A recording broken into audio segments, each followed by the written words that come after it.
অনেকদিন পর গ্রামের বাড়িতে বেড়াতে যাওয়ার মজাই অন্যরকম। আর তার উপর সেটা যদি হয় নানু বা দাদুর গ্রামের বাড়িতে, তাহলে তো আর কথাই নেই। জীবনের প্রথমবারের মতো আমি যাচ্ছি ঐশীর নানুর গ্রামের বাড়িতে। প্রথমবারের মতো শ্বশুরের শ্বশুর বাড়িতে বেড়াতে গিয়ে আমার কী কী অভিজ্ঞতা হলো, গ্রামে আমরা কি কি করলাম, আমরা অনেক মজা করেছি গ্রামে, এবং এই সবগুলো অভিজ্ঞতাই শেয়ার করবো ইনশাল্লাহ আজকের ভিডিওতে। আসসালামু আলাইকুম সবাইকে, আশা করি সবাই অনেক ভালো আছেন। আজকে আমি খুবই এক্সাইটেড, কারণ আমরা যাচ্ছি ঐশীর গ্রামের বাড়িতে। তো অনেক দিন ধরেই গ্রামের সবাই বলছিল যে আমাকে নিয়ে যেন একটু গ্রাম থেকে ঘুরে আসে, সবাই আমাকে দেখতে যাচ্ছিল, কিন্তু বিভিন্ন ব্যস্ততার কারণে আসলে যাওয়া হচ্ছিল না। তো আমরা সবাই মিলে প্ল্যান করলাম আমরা ঈদের পরের ছুটিটা গ্রাম থেকে ঘুরে আসব। তো সেই মতে আমরা রেডি হচ্ছি, ইনশাল্লাহ সকালবেলা আমরা রওনা দিব। তো বিয়ের আগে কোথাও যেতে হলে আমরা হুটহাট করে আমি হুটহাট করে একটা ব্যাগ নিয়ে বেরিয়ে পড়তে পারতাম। তো বিয়ের পর এখন মোটামুটি ভালোই একটা প্রস্তুতি নিতে হয়, সেটা দেখতেই পাচ্ছেন। যেহেতু আমরা স্বল্প সময়ের জন্য যাচ্ছি আর গ্রামে তেমন একটা বেশি যাওয়া হয় না, সেজন্য একটা ভালো প্রস্তুতি নিয়ে যাচ্ছি যেন পুরো সময়টা আমরা এনজয় করতে পারি এবং অনেক ঘোরাফেরা করতে পারি। অনেকে আমাকে জিজ্ঞেস করেছিলেন ঐশীর গ্রামের বাড়ি কোথায়। তো ঐশীর নানুর বাড়ি এবং দাদুর বাড়ি দুটাই হচ্ছে পাবনায়। তো পাবনা থেকে কারা কারা দেখছেন অবশ্যই কমেন্টে জানাবেন। কোথাও যাওয়ার ক্ষেত্রে আমাদের সব থেকে বড় পিছুটান হচ্ছে এই গুলুমুলু দুইটা। এদের সাথে পরিচয় করিয়ে দিই। এখানে একজন হচ্ছে অ্যারিস আর একজন বেলা। এগুলো হচ্ছে আমাদের পেটস, একদম ছোটবেলা থেকেই এদেরকে পালন করেছি। একদম ছোট গুলুমুলু যখন ছিল তখন থেকে পালন করছি। তো এখন আমরা যেহেতু গ্রামে যাচ্ছি, এদেরকে সাথে করে নিয়ে যাওয়া যাচ্ছে না। তো এদেরকে আমাদের দারোয়ান আঙ্কেলদের কাছে রেখে যাচ্ছি। তো এদেরকে আগেই বুঝিয়ে দেওয়া হয়েছে যে কিভাবে কি কি খাবার দাবার দিতে হবে, মাঝে মধ্যে একটু ছেড়ে দিতে হবে। আশা করি এখানে এরা ভালো থাকবে। তো মোটামুটি সবাই প্রস্তুত হয়ে নিচে চলে আসছে, যদিও আকাশটা খুব মেঘলা, জানি না কখন বৃষ্টি নেমে আসে। হাই বালে হয়েছে, পিছনে নিয়ে যাও, পিছনে নিয়ে যাও না। এটা খুবই কম হয় যে আমরা কোথাও যাব এবং আমরা সময় মতো বের হইতে পারছি। বালে এটা লাগবে, ওকে। তো আমাদের বের হওয়ার কথা ছিল প্রায় 8:30, এখন বাজে প্রায় 11টা, তারপরেও আমরা বের হইতে পারি নাই। দেখো মসজিদটা সুন্দর না? বিগত 2-3 দিন ছুটি, ঈদের ছুটিতে বাসায় বসেছিলাম, তখন কোনো বৃষ্টি নাই, একটা মেঘলা ছিল। যেই কোথাও যেতে বের হইলাম বৃষ্টি পড়া শুরু হয়ে গেছে অলরেডি। দেখেন বৃষ্টি পড়া শুরু হয়ে গেছে। যাওয়ার পথে কালিদাস মিষ্টান্ন ভাণ্ডারে আমরা নেমেছিলাম। তো এখানের মিষ্টিগুলো নাকি অনেক ভালো, অনেক টেস্ট হয়, যদিও ওরা একদম লোকাল পদ্ধতিতে এই মিষ্টিগুলো তৈরি করে। তো এখানে আমরা অনেক টেস্ট করে দেখলাম মিষ্টি, আমাদের মিষ্টিগুলো অনেক ভালো লেগেছে। তো এখান থেকে আমরা কয়েক ধরনের মিষ্টি জিনিস নিয়েছি, যেহেতু প্রথমবারের মতো গ্রামে যাচ্ছি। আমরা প্রায় গ্রামে চলে আসলাম। গ্রামের দৃশ্যগুলো আসলেই অসাধারণ। ফাইনালি চলে আসছি আমরা পাবনায়। এটা পাবনা কোন বাজার? এখানে ওই দেখো মাতপুর বাজার, এই দেখো।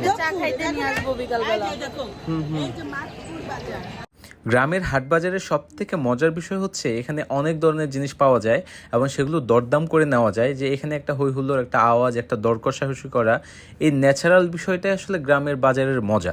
তো সেজন্য আমি ভয়েস ওভার না করে জেনুইন সাউন্ডটা রেখে দিয়েছি, যাতে আপনারা মজা করে উপভোগ করতে পারেন। নিয়েও নিছেন মামা? নরম? ও নরম।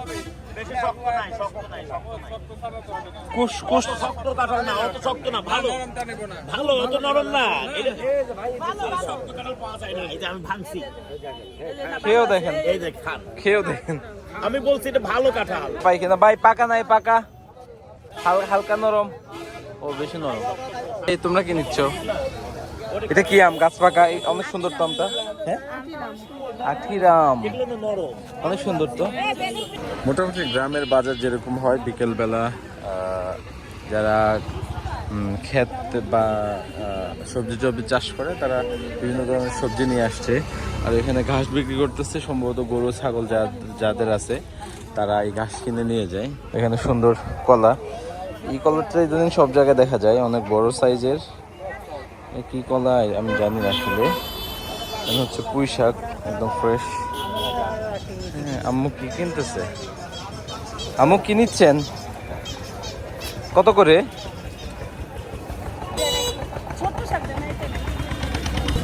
এটা কত করে? আঙ্কেল কত করে আটি? খরগোশের জন্য নিয়ে চলি, চলো। মিক্সটা কত?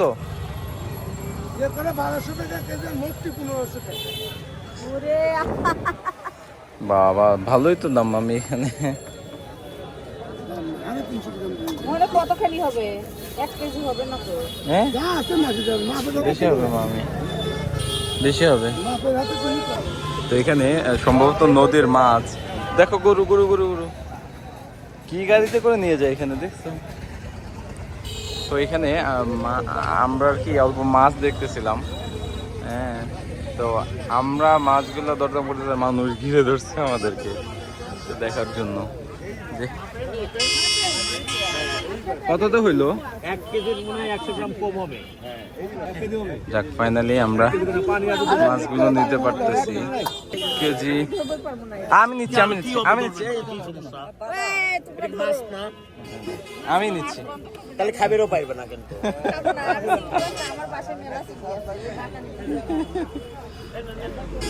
কত দিয়ে কত নিল মামা? 1100 টাকা। চলো চলো চলো চলো হয়েছে। মিক্স চিংড়ি। আপনি বড় পলিথিন দেন ভাই। এখানে ইলিশ বিক্রি করতেছে, তো আমরা নিচ্ছি 1700 টাকা করে কেজি। ভাই ওখানে বলেন না। কত করে পটল আচ্ছা দেন, দুইটা দিয়ে দেন, দুইটা দিয়ে দেন। মামা? কত করে পটল? 20 টাকা কেজি। 20 টাকা কেজি? 20 টাকা কেজি, ঢাকায় কিনে 100 টাকা কেজি। সেটাই তো, অনেক সস্তা। 20 টাকা পটলের কেজি। এখানে মানে পটল চাষ হয় ভালো।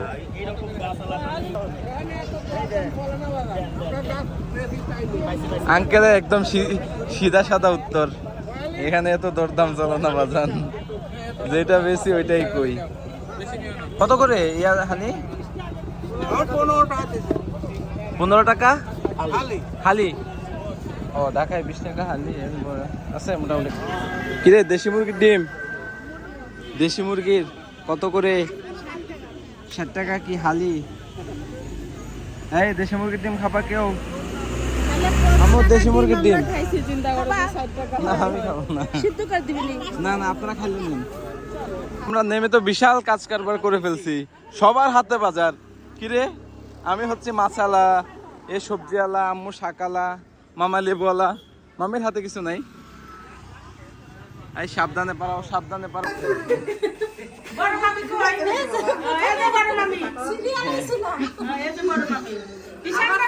আলহামদুলিল্লাহ সুন্দরভাবে এসে পৌঁছাইলাম। এসে দেখি মাশাআল্লাহ এখানে আমার প্রচুর শালাশালি আছে। আপনি যেই সাইজের চাবেন সেই সাইজের পাবেন। সমস্যা হচ্ছে একটাই, এটা হচ্ছে যে এইগুলো এত পাজি কেন। দেখেন একটা আমার মাথার উপর উঠে বসে আছে, কোলেরটা তো সারা যায় পিছিয়ে কোলে আছে, কিন্তু এই কি বুঝে আসলে মাথার উপর বসে আছে আল্লাহ জানে। তো মোটামুটি সবগুলো অনেক পাজি। আশা করি আগামী 2-3 দিন আমার অনেক ভালো কাটবে। তো ইনশাল্লাহ পরবর্তী ভিডিওগুলো অনেক ইন্টারেস্টিং হবে, গ্রাম ঘুরে দেখাবো, গ্রামের অনেক অ্যাক্টিভিটিস দেখাবো। তো আজকের ভিডিওটা এখানে শেষ করি। আল্লাহ হাফেজ, আসসালামু আলাইকুম।